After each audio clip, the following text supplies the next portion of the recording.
Well, Rick and Sean certainly impact city, country, and generations as well. As Atlanta said goodbye to its native son, so many who celebrated John Lewis's life, well, they called on the next generation to carry on that torch for democracy and justice.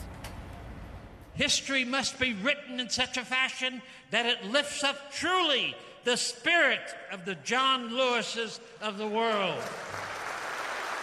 Family, friends, and fellow lawmakers gathered at Ebenezer Baptist Church to honor the late Congressman John Lewis with a clear message. In the last days of his life, when we both knew that death was imminent, I desperately wanted to tell John about how much he had meant to me and to the country.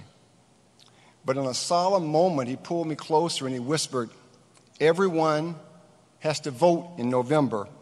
It is the most important election ever." As Congressman Lewis's stories of good trouble were recounted, so was the need for more action from the country he worked to improve. His lesson for us is that we must all keep ourselves open to hearing the call of love, the call of service, and the call to sacrifice for others.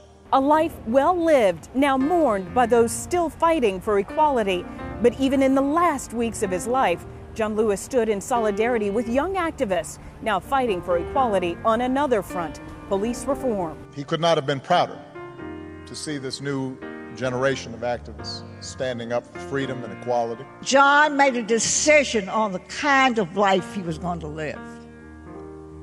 And I said to those young people that you have the responsibility of making your life have the meaning you want it to be. Those closest to the late Congressman, hopeful we will all learn from his example. You can make sure that his work, his sacrifice, his message lives on, and that there are actions that every person can do regardless of their age or their station in life.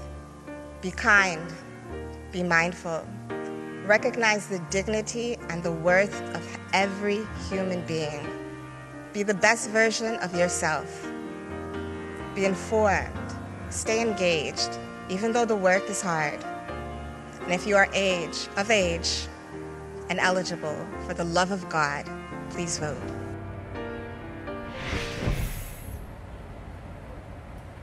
It is truly a call to action for all of us. John Lewis now rests in peace alongside his wife Lillian. He was buried today at Southview Cemetery. Her funeral was also here at Ebenezer Baptist Church. So the journey for John Robert Lewis has ended after a lifetime of service. Rick and Sean? Tracy, thank you.